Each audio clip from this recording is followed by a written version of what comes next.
Vanaand in die nuus. Suid-Afrika se toerismebedryf skud sy vere reg om die wêreld te beïndruk.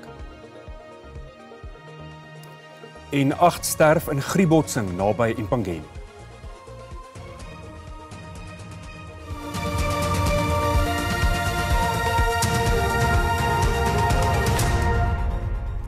Goeienaand en welkom by ons Sondag-aand-bulletin hier op S2 en gelukkige Moedersdag. Toerisme in die land is die week onder die vergrootglas wanneer Suid-Afrika se G20 toerisme werksgroep in Durban vergader. Die vergadering val saam met een van die grootste toerismegeleenthede op die vasteland wat van Dinsdag af ook in Durban gehou word.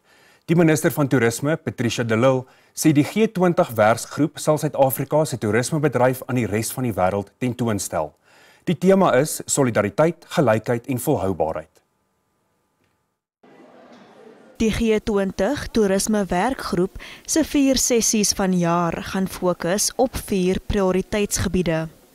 South Africa's G20 presidency highlights our commitment to tourism, innovation, investment, and also enhancing air connectivity and developing inclusive and sustainable tourism practices.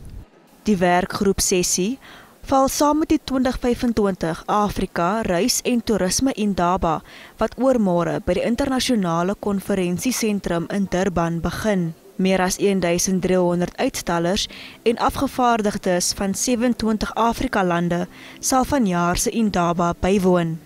In 2024, the Africa Travel Indaba generated 226 million rand in direct economic activity in Durban and in the province, and an additional 333 million across the KwaZulu-Natal province.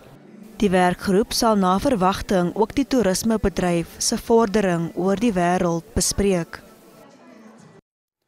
Kerkleiers, politieke partye en inwoners van die Buffalo City Metro in die Oos-Kaap het betoog teen die teenwoordigheid van die Nigeriese pastoor Timothy Omotoso in Oos-London. Hulle het ook 'n beroep op die Departement van Justisie gedoen om Omotoso se deportasie na Nigerië te bespoedig. Die 66-jarige Omotoso is gisteroggend in Oos-London in hegtenis geneem op aanklag van die oortreding van die immigrasiewet. Die vreedsame protesoptrede is ook gehou ter ondersteuning van die Departement van Binnelandse Sake wat gehelp het met sy inhegtenisneming.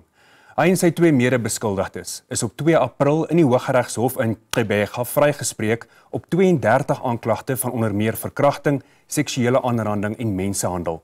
Omotoso sal na verwagting môre in die Oos-London Landdroshof verskyn. 8 mense is dood in 'n botsing tussen 'n afleweringsvoertuig en 'n vragmotor op die N2 snelweg naby Empangeni in KwaZulu-Natal. 16 ander is ernstig beseer.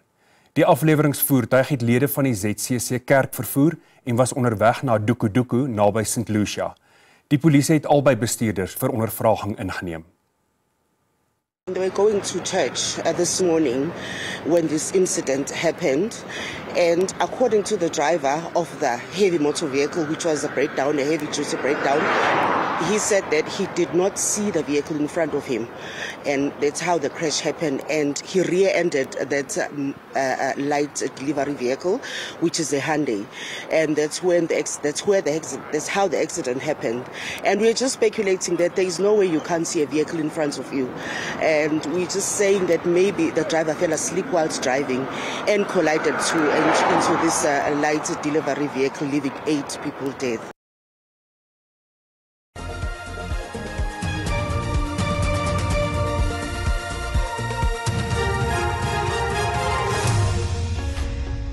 Die Oekraïense president Volodymyr Zelensky eis dat Rusland moet toestem tot 'n skietstaking. Dit volg nadat Rusland se president Vladimir Putin voorgestel het dat regstreekse samesprekings donderdag met Oekraïne in Turkye gevoer word om vrede te bewerkstellig. Die Kremlin sê Putin se voorgestelde vrede-samesprekings sal 'n 2022 voorgestelde vredesooreenkoms tussen die 2 lande insluit, asook Rusland se beheer oor bykans 'n 1/5 van Oekraïne se grondgebied. Zelensky het Rusland se bereidwilligheid om samesprekings te voer verwelkom, maar eis dat Putin eers instem tot 'n skietstilstand. Beëindig alle oorloë. Dit was vandag die hoofboodskap van Paus Leo XIV aan skares op Sint Petrusplein in die Vatikaanstad in Rome. Dit is sy eerste openbare boodskap sedert hy donderdag tot paus verkies is. Paus Leo het ook geëis dat skietstakings bereik moet word in Gaza en Oekraïne sodat ewigdurende vrede bewerkstellig kan word. Hy het die onlangse wapenstilstand tussen Indië en Pakistan verwelkom en gesê hy bid vir 'n wonderwerk van vrede in die wêreld. Die paus het ook erkenning gegee aan die 80ste herdenking van die beëindiging van die Tweede Wêreldoorlog die week, 'n oorlog waarin 60 miljoen mense dood is. Rugby nuus is dat die Lions 32-19 verloor het teen die Scarlets in die 17de ronde van die Verenigde Rugby Kampioenskappe in Johannesburg. Teen halftyd was die Lions 17-7 agter. Die Scarlets het daarin geslaag om 4 drieë aan te teken ondanks die Lions se sterk verdediging. En ten slotte, na 'n afwesigheid van byna 15 jaar, is 'n gewilde Kaapstadse instelling weer terug op sy ou plek. Die Groenpunt Vlooimark is geskuif tydens die konstruksie van die Kaapstad Stadion in die aanloop tot die 2010 Sokker Wêreldbeker, maar die plek het egter nie veel aftrek gekry nie. Na 'n regstryd kon die 80 informele handelaars weer terugtrek na waar dit alles begin het. Hoewel dit vandag klein begin het, is daar hoop. Dit is nou weer 'n kans om al die unemployment te verlig en vir mense die opportunity te gee dat ons kan terugkom om geld te maak. Müller sê die herbekendstelling van die handelsgebied verteenwoordig meer as net 'n mark. Dis 'n herlewing van 'n gemeenskap. Ek het geëxpek ons ou pensiones gaan terugkom en stalletjies weer het nie, met dieselfde goed wat hulle gehad het nie. You understand, so dit wys jou net, hulle kon nie wag vir die flea market om oop te gaan nie. Voormalige informele handelaars is terug en daar is selfs nuwe generasies wat ook kom besigheid doen.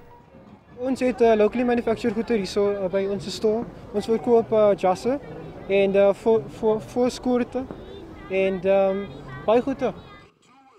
Die informele ekonomie-ontwikkelingsforum sê daar is 'n geraamde 2.5 miljoen informele handelaars in Suid-Afrika. Dis besighede wat hele families onderhou en die forum sê die regering moet sy deel doen. Willingness is there, but it's not being seen on the ground. It's not to the extent that we need it. Unemployment is increasing. Businesses do not have access to funding. There's still an increase to red tape. As much as we are hearing the promises, we are not seeing it on the ground. Die organiseerders hoop dat meer handelaars sal bykom om die mark te help groei na sy voormalige woeligheid. Mariska Botha, SAK nuus, Kaapstad. Die Afrikaanse bulletin groet vir vanaand.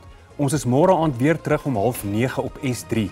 Geniet die res van jou Sondag aand en ook hierdie laaste bietjie van Moedersdag. Totsiens.